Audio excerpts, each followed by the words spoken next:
¿Qué tal, amigos de todo el Perú? Tengan ustedes muy buenas noches. Soy Ricardo Monteagudo. Este es su programa Hora 8, directamente desde Lima para todo el Perú y especialmente para la macrorregión sur.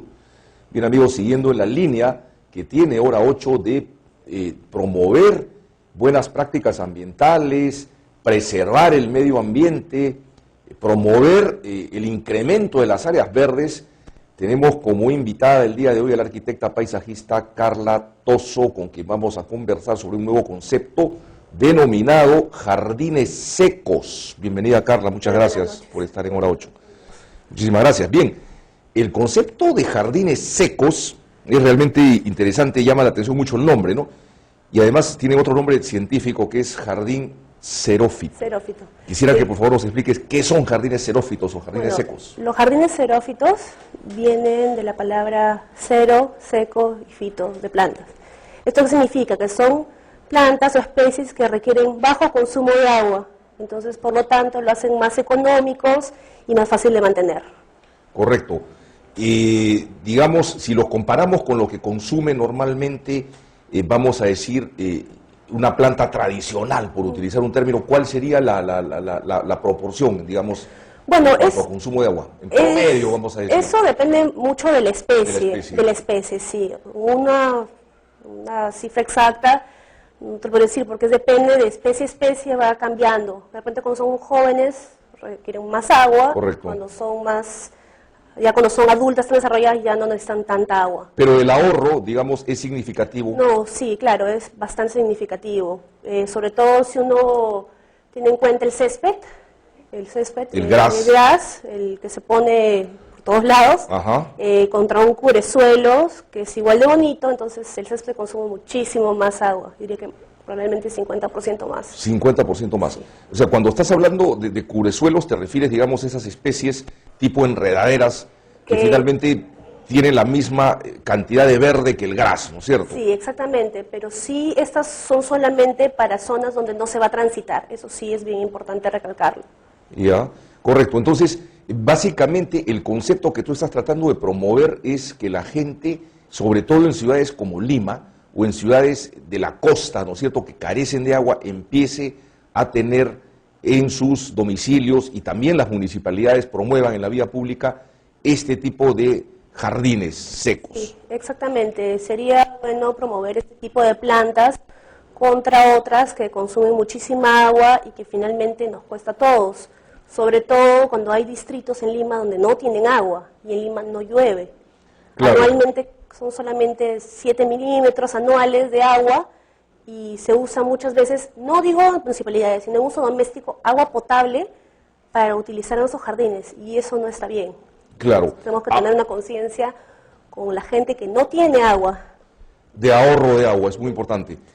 O sea, tú estás vendiendo una idea que no solamente promueve, digamos, el cuidado del medio ambiente, sino también, esto es lo más importante, digamos, el ahorro de agua, que es un tema que en Hora 8 nosotros sistemáticamente todos tenemos que tener responsabilidad de ahorrar agua para que todos tengamos en el futuro.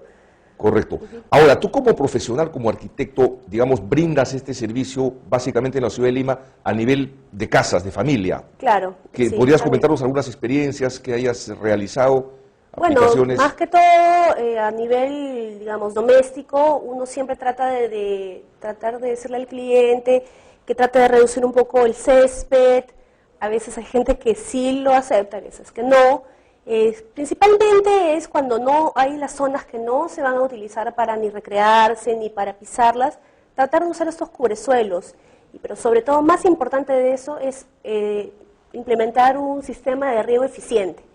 ¿Qué quiere decir? Que cuando son áreas muy, muy grandes, tratar de que se pongan estos, lo mismo que se usan para las canchas deportivas, estos pop-ups, que te van a regar mucho mejor y con menos cantidad de agua. Y con menos cantidad de agua, que es lo más importante. Es lo más importante. Ahora, cuando tú te refieres a cubresuelos, yo inmediatamente me asocio, por ejemplo, con las grandes enredaderas que cubren los acantilados de la Costa Verde, ¿no es cierto? Eso son, por ejemplo, es básicamente ejemplos... lo mismo, sí. Por supuesto que hay un montón de especies, me imagino, cada una diferente, con diferentes hojitas, diferentes texturas, diferentes flores. Sí, hay unas que son verdes nada más, pero básicamente son estas que son al ras del suelo, que no ocupan mucho espacio y que hacen igual, digamos, la idea de lo verde. Correcto. Ahora, la mayor parte de estas especies son especies naturales oriundas del Perú, de la selva, o son no necesariamente. No necesariamente. La mayoría son introducidas. Ya. Pero para nosotros emplear alguna especie siempre es mejor alguna nativa o alguna que esté ya como que aclimatada a Lima. Traer una especie exótica, digamos, es mucho más difícil que se aclimate a la ciudad que ya una que está introducida ya bastante tiempo, bastantes años, y que no hay ningún problema con eso. ¿Y estos cubresuelos, por ejemplo, que adornan la Costa Verde, son originarios del Perú o son importados, por decirlo de alguna manera? Creo que los de la Costa Verde son unas campanillas. No estoy muy segura qué especie Hay diferentes especies. Sí, pero generalmente ya son especies que están adaptadas a Lima completamente. Sí. Entonces, ellas mismas se reproducen, se extienden y pues, cubren bastante bonito, como siempre uno puede apreciar, ¿no? Alguna vez escuché el comentario que el riego justamente de estos cubresuelos en la Costa Verde, hechos por las municipalidades, por ejemplo, de Barranco, de Miraflores, de Magdalena, de Chorrillos ahora último y de San Isidro también, era algo costoso, pero que tenía un beneficio al mediano plazo. Sí, implementar sistemas de riego generalmente son costosos, especialmente para zonas muy grandes, sí, inicialmente, porque hay que poner los tubos, hay que poner los aspersores, muchas veces hay que poner bomba, reservorio, pero a la larga es mucho más beneficioso poner sistemas de riego que regar, digamos, con manguera. Es mucho más beneficioso. A la larga va a salir siempre más económico. Correcto. Para tener una idea, digamos, de un jardín seco, te voy a pedir, por favor, que hagas un esfuerzo de un pequeño costo, digamos, un jardín de un área estándar. Se me ocurre, digamos, unos 80, 100 metros cuadrados en una casa. ¿Cuánto puede costarle a una persona, a una familia?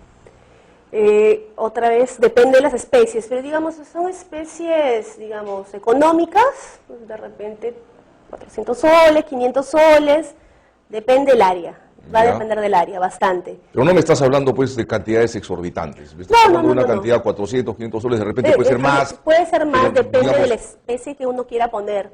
Ahora, si pone, por ejemplo, árbol, depende también uno cómo compra las plantas, si la compra pequeñita, cuesta mucho, te puede costar un sol. Si la compras de 1,5 metros, te puede costar 25 soles. Entonces, depende de uno lo que implemente. Correcto, interesante, pero de todas maneras no escuchamos, digamos, de tu persona mencionar pues frases de repente estratosféricas que hagan pensar que este es un lujo exclusivamente para las personas que tienen mucho dinero. No, inclusive a veces estas plantas, como son más comunes también en Lima, son más económicas que plantas exóticas. Ya. Sí, entonces es más económico implementar un jardín con plantas. Y uno si se pone a pensar en el beneficio de que va a gastar menos agua, entonces es mayor las ganas que uno tiene de ponerlo.